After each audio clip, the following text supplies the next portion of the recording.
Paul Leslie, bonjour. Bonjour. Vous êtes directeur de développement de Tidal Lagoon Power. Qui est Tidal Lagoon Power? Alors, Tidal Lagoon Power, c'est une société de développement de projets britannique qui a été créée en 2012 pour développer un premier projet de ce qu'on appelle des lagons marins-moteurs au Pays de Galles.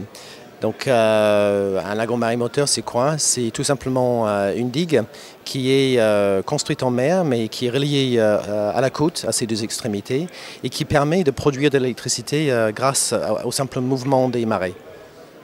Donc sur le modèle d'un barrage hydraulique, mais adapté à l'univers marin, finalement. Voilà, si on veut. Ça fonctionne un peu comme ça. On exploite simplement la différence qu'on peut créer dans le niveau de la mer à l'extérieur et à l'intérieur du lagon, autour des marées. Donc c'est une technologie qui ne peut être développée que dans des zones où déjà les marées sont importantes, où il y a ce qu'on appelle un marnage, donc l'amplitude des marées d'au moins 8 mètres en moyenne, et là où les eaux sont un peu profondes. Donc ça limite un peu le choix des sites, mais là où les sites sont propices, le potentiel de production est très important. Alors c'est une technologie, on s'en souvient en France, qui a pu être développée dans les années 60, mais sur laquelle donc, vous apportez des innovations qui permettent de réduire l'impact environnemental de cette approche. De quelle manière? C'est ça. Mais c'est vrai que la France, il faut le rappeler, a été le premier pays au monde à développer l'énergie marémotrice à une échelle commerciale. C'était en 1966, quand le barrage de la Rance a été ouvert. Alors cet aménagement reste aujourd'hui en fonction. C'est une formidable réussite technologique, il faut le reconnaître. Mais il y a des perceptions plus ou moins bien fondées. C'est un grand débat sur l'impact sur l'estuaire où le barrage se trouve. Donc notre idée, c'est effectivement de s'affranchir de ces contraintes et de réaliser les digues sur une linéaire de côte, tout simplement. On n'est pas enfermant en estuaire.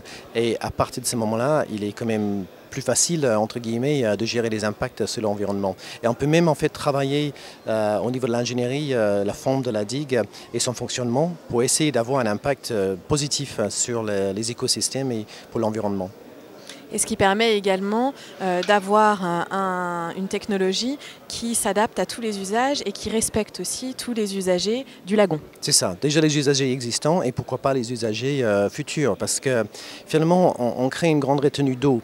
Donc ce bassin d'eau peut être utilisé bien évidemment pour d'autres fonctions. Donc ça peut devenir un lieu pour la pratique des sports nautiques. Ça peut aussi être un endroit où on développe l'aquaculture, la conchiliculture. La digue même devient un formidable espace de promenade. On peut envisager des centres d'information aussi, pourquoi pas de la restauration. Donc en fait notre expérience avec le développement de ce premier projet au Pays de Galles montre qu'il est important de partir sur une vision partagée par tout le monde. Donc il faut que le lagon devienne l'expression d'une volonté de création d'un projet de territoire pour tout le monde. Et alors justement, vous avez un premier projet qui est en développement au Pays de Galles actuellement, et donc qui va rentrer dans sa phase là, de réalisation. Alors, on a beaucoup avancé avec ce projet. On a obtenu les autorisations nécessaires pour le construire.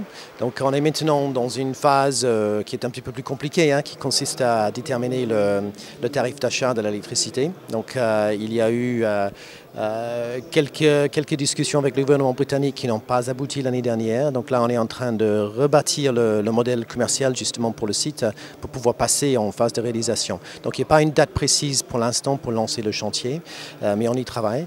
Et après, on sait que la phase de réalisation devrait durer environ 4 ans avant la mise en service.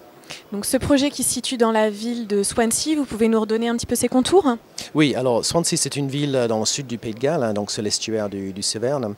Il y a 200 000 habitants à peu près dans la ville. Et le lagon qu'on souhaite réaliser à Swansea est un lagon qui fait à peu près 11 km² de superficie. Donc c'est une digue de 9 km et demi qui aura une capacité installée de 320 MW, donc qui est déjà plus important que le barrage de la Rance et qui peut fournir de l'électricité pour tous les foyers de la ville.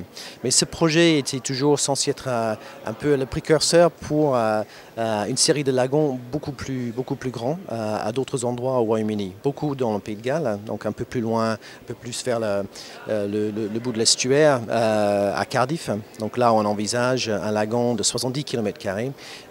Là, la capacité, on passe plutôt à des gigawatts avec une production en terawattheure. Donc ça montre quand même que le marémoteur a un potentiel au Royaume-Uni au moins et aussi en France de fournir à très grande échelle les besoins en électricité du pays. Ce n'est pas une technologie à la marge, c'est vraiment un composant fondamental, ça peut être un composant fondamental de la stratégie de diversification du mix énergétique au Royaume-Uni et même en France. Et justement, quel est le niveau de potentiel selon vous pour le Royaume-Uni et pour la France de cette technologie? Alors, on a calculé en Royaume-Uni, au moins les sites qu'on a étudiés nous, il y a déjà de la capacité suffisante pour fournir 8% des besoins du pays en électricité. En France, le potentiel est un petit peu plus concentré. Donc au Royaume-Uni, il y a finalement beaucoup d'endroits où le Royaume-Uni, c'est un pays qui quand même connaît des marées très très importantes, aussi bien sur la côte ouest que sur la côte est. En France, les gisements, si on peut les appeler comme ça, sont plutôt concentrés en Normandie, sur la côte du Cotentin, donc en gros en face des îles anglo-normandes, et sur les côtes picardes, donc au nord et au sud de la baie de la Somme.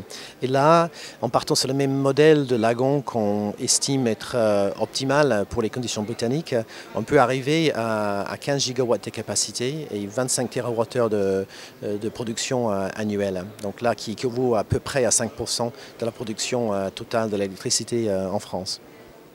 Alors aujourd'hui, vous êtes sur Synergie à Dunkerque pendant 2 jours. Qu'est-ce que vous attendez de cet événement ? Alors Synergie, on connaît très bien, on participe un peu depuis les débuts. Pour nous, c'est quand même le rendez-vous des énergies renouvelables pour tous les acteurs des EMR, ainsi que pour les administrations, les institutions. Donc c'est l'endroit où on retrouve un certain nombre de nos interlocuteurs qu'on commence à bien connaître. Mais c'est aussi important de montrer à tout le public de Synergie que le marimoteur a aussi sa place dans la stratégie de développement des EMR en France. Donc on parle beaucoup, bien évidemment, de l'éolien, on parle de l'hydrolien, on parle un peu moins, mais quand même on parle de l'houlomoteur. Mais le marimoteur a toute sa place justement dans ce mix, vu l'importance du potentiel de développement et aussi le savoir-faire et l'histoire français dans ce domaine. Paul Leslie, merci beaucoup. Merci à vous.